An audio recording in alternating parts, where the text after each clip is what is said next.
हरि ओम प्रिय दर्शकों, एक बार फिर से स्वागत है आपका आज के इस वीडियो में। श्री गीता के 9वें अध्याय के नियमित पाठ से क्या फल प्राप्त होता है, ये भगवान शिव माता पार्वती को बता रहे हैं। गीता के 9वें अध्याय को राजविद्या योग कहा गया है, जो सर्वोच्च ज्ञान और रहस्य प्रकट करता है।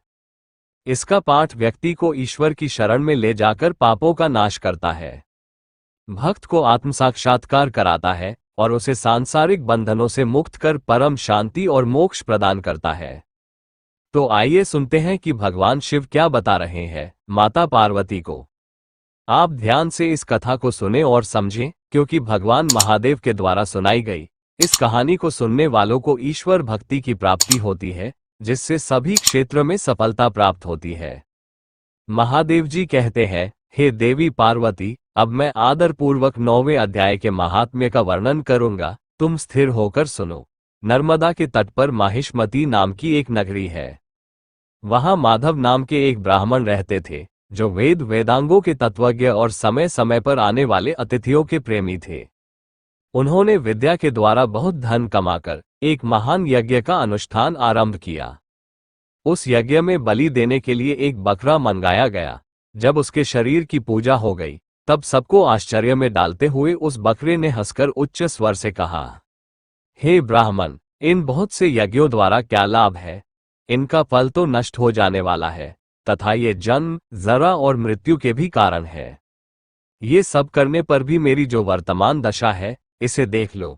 बकरे के इस अत्यंत कौतूहलजनक वचन को सुनकर यज्ञ मंडप में उपस्थित सभी लोग बहुत ही विस्मित हुए। तब वे यजमान ब्राह्मण हाथ जोड़ अपलक नेत्रों से देखते हुए बकरे को प्रणाम करके विनम्रता और आदर के साथ पूछने लगे। ब्राह्मण बोले, आप किस जाति के थे? आपका स्वभाव और आचरण कैसा था? तथा जिस कर्म से आपको बकरे की योनि प्राप्त हुई, ये सब मुझे बताइए। तब बकरा बोला, हे ब्राह्मण, मैं पूर्व जन्म में ब्राह्मणों के अत्यंत निर्मल कुल में उत्पन्न हुआ था। समस्त यज्ञों का अनुष्ठान करने वाला और वेद विद्या में प्रवीण था।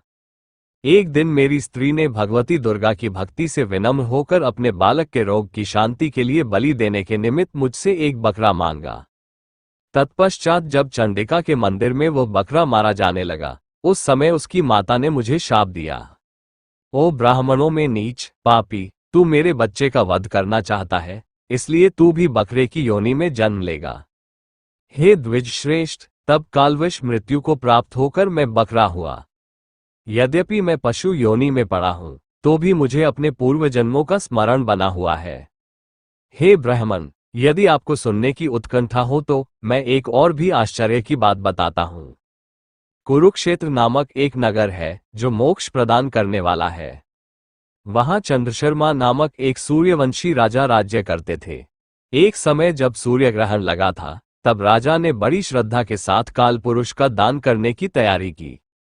उन्होंने वेद वेदांगों के पारगामी एक विद्वान ब्राह्मण को बुलवाया और पुरोहित के साथ वे तीर्थ के पावन जल से स्नान करने को चले और 2 वस्त्र धारण किए। फिर पवित्र और प्रसन्नचित होकर उन्होंने श्वेत चंदन लगाया और बगल में खड़े हुए पुरोहित का हाथ पकड़कर तत्कालोचित मनुष्यों से घिरे हुए अपने स्थान पर लौट आए। आने पर राजा ने यथोचित विधि से भक्तिपूर्वक ब्राह्मण को कालपुरुष का दान किया। तब कालपुरुष का हृदय चीरकर उसमें से एक पापात्मा चांडाल प्रकट हुआ। फिर थोड़ी देर के बाद निंदा भी चांडाली का रूप धारण करके कालपुरुष के शरीर से निकली और ब्राह्मण के पास आ गई। इस प्रकार चांडालों की वह जोड़ी आंखें लाल किए निकली और ब्राह्मण के शरीर में हठात प्रवेश करने लगी। ब्राह्मण मन ही मन गीता के 9वें अध्याय का जप करते थे और राजा चुपचाप ये सब कौतुक देखने लगे। ब्राह्मण के अंतःकरण में भगवान गोविंद शयन करते थे।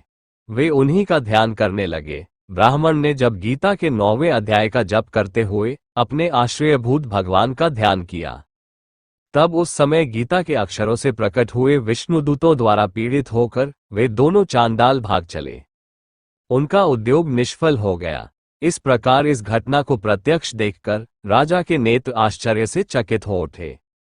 उन्होंने ब्राह्मण से पूछा, हे विप्रवर, इस भयंकर आपत्ति को आपने कैसे पार किया? आप किस मंत्र का जप तथा किस देवता का स्मरण कर रहे थे? वो पुरुष तथा स्त्री कौन थी वे दोनों कैसे उपस्थित हुए, फिर वे शांत कैसे हो गए, ये सब मुझे बताइए। ब्राह्मण ने कहा, राजन, चांडाल का रूप धारण करके भयंकर पाप ही प्रकट हुआ था तथा वो स्त्री निंदा की साक्षात मूर्ति थी। मैं इन दोनों को ऐसा ही समझता हूं। उस समय मैं गीता के 9वें अध्याय के मंत्रों की माला जपता था। उसी का महात्म्य है कि सारा संकट दूर हो गया। हे महीपते, मैं नित्य ही गीता के 9वें अध्याय का जप करता हूं। उसी के प्रभाव से प्रतिग्रह जनित आपत्तियों के पार हो सका हूं। ये सुनकर राजा ने उसी ब्राह्मण से गीता के 9वें अध्याय का अभ्यास किया। फिर वे दोनों ही परम शांति, मोक्ष को प्राप्त हो गए। ये कथा सुनकर ब्राह्मण ने बकरे को बंधन से मुक्त कर दिया और गीता के 9वें अध्याय के अभ्यास से परम गति को प्राप्त किया। भगवान महादेव बोले, हे देवी पार्वती, श्रीमद् भगवद गीता भगवान नारायण की वांग्मय मूर्ति है। जो गीता के श्लोकों का मनन, पाठ और उसका अनुसरण करता है, उसकी सभी विपत्तियों से रक्षा होती है तथा भगवान सदा उसके अंग संग रहते हैं। मित्रों, आशा है कि इस कथा से प्रेरणा लेकर आप भी श्रीमद् भगवद गीता को जीवन में उतारेंगे और दोनों लोगों को सफल बनाएंगे। धन्यवाद। हरि ओम तत्सत।